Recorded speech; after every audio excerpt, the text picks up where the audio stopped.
Can you imagine the planet Mars after 300 years of human colonization? Just think of all the great and inspiring things we can dream of for the future of humanity on another world like the Red Planet. All the futuristic, philanthropic, diverse dreamers, from engineers to scientists, entrepreneurs, and science fiction artists envisioning and creating new ideas and new technologies that would allow us to terraform another world where mankind has a chance to start again, to build a new life, learning from our historical mistakes. Just think for a minute. Just take one little minute to think of all the terrible ways we've treated this world and ourselves. With renewed vigor, the human spirit that binds us all would embark on a new adventure, our next step on our destiny-inspired journey toward the great vastness of the cosmos. One problem: Earth is a fecking mess. The reality is Mars would be completely and utterly and irreversibly fecked. Just look what we've done to art, science, entertainment, human relations, and fecking politics on our planet. Colonists would eventually rebel against Earth's colonial government on Mars, probably over the Bidenomically high price of freight to get their deliveries of afternoon tea. That is tea with 5 leaves that are never delivered at the agreed time of 4:20, and heavily taxed on top of that. In a bloody war that would probably last 20 years or more and cost countless lives, partially because Martian rebel group communications take twice as long as 21st century rebels back on Earth, because the telecommunication company, RedTel, has speed capped the rebels' cell phone plan, because they went over their data limit due to them allegedly spending too much time looking at pictures of non-binary, triple-breasted only Mars influencers and other unrelated budgetary issues involving the soon-to-be investigated. The Earth colonial government via a spokesperson has vigorously denied unfounded rumors of vast general online and social media censorship of Martian citizens and using bots to entrap people who have the hide to think for themselves, and asked all Mars patriots who love democracy to check out their merchandise at www.mars.gov/merch. If you have any issues with the Earth Colonial Government website, please email alex.jones.tin.foil.hat@mars.gov and they will contact you within 3-5 Mars business days to help you resolve the issue with your order. That is, unless the online team is going through a bullshit civil court case designed to stop whistleblowers from speaking out. In other news, the McMartians burger chain is facing multiple lawsuits due to their Big Red Mars burger. Some customers claim that this burger has transformed them into a peculiar creature resembling a blue-haired Jabba the Hutt with 3 man-boobs. These individuals are now unsure which bathroom to use, despite never being forced to consume this food in the first place. However, on a positive note, McMartians has hired several disgraced former politicians for their drive-through window service. Music?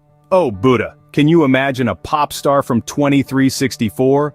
If they weren't unrecognizably covered in holographic tattoos, radioactive piercings covered in STDs and naked, who can tell, bonking an inflatable donkey because a real inflatable donkey, not an artificial intelligence donkey because real inflatable donkeys are so authentic, while simultaneously having an affair with 113 holograms of different underage goat breeds of 29,286 different genders for each and every press conference while drinking the beverage of their sponsor, Mars Light, and snorting whatever the new synthetic drug of the rich and famous is. We'd be worried they were disrespecting their fans and not taking their careers or their craft seriously. Nor would we be surprised to see the news headlines one morning in 2368.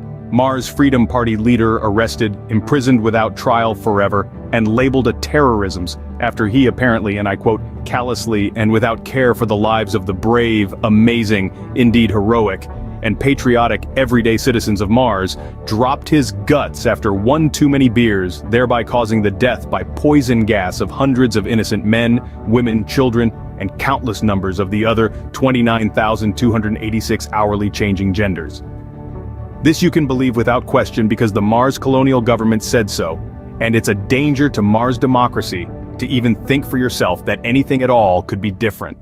In the 24th century, you scroll down the heads-up Terminator display behind your eyeballs using the power of the half a second after you were conceived implanted by the Donald Trump and Alex Jones were right fecking deep state brain chip, and read the news headline, Martian Workers' Party Secretary being investigated for paying bribes to Martian mob. A quick scan of the article informs us it's Goodfellas business as usual on Mars. as it is alleged that under a table at the underground Martian rights nightclub, Red Dawn, do yourselves a favor and Google the 1984 movie Red Dawn, not the crappy 2012 alleged remake, payments were allegedly paid from a high-ranking member of the Martian Workers' Party to a Martian mafia mob boss, to Martian Epstein, a political competitor, in return for certain favors, including their silence for 30 years on the Martian high-rise love dome scandal.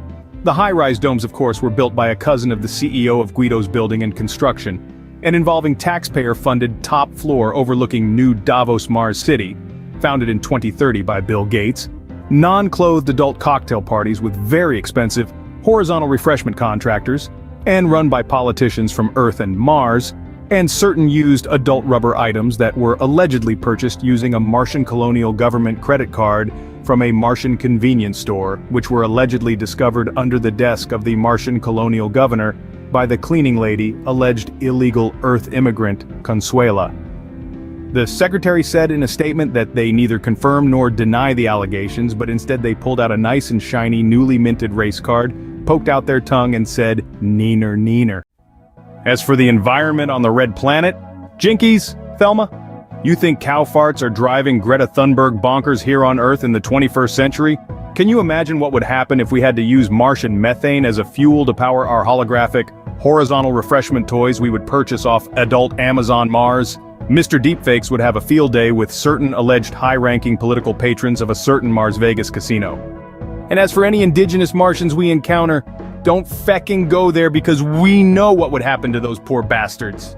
In conclusion, our only real guarantee of anything in 300 years of permanent human habitation on Mars is that tours of the Elon Musk Memorial and Souvenir Store will stop because the statue to the SpaceX legend will be torn down by Martian Lives Matter, fiery but mostly peaceful protesters trying to usurp the Martian colonial government, who will of course blame the violence on their political opposition, and MLM will throw the edifice into the H.G. Wells Fabian Society Canal, and neither the Mars Opposition Party or the Mars colonial government will put Elon's granite mug into a holographic museum for historical context. The MLM riot was organized ironically on the app MarsX, and even more ironically won't be called a fecking insurrection. Disclaimer, if you disagree with any of this, put your tinfoil hat on, get online and blame the Catholics. Fascinating, but quite impossible.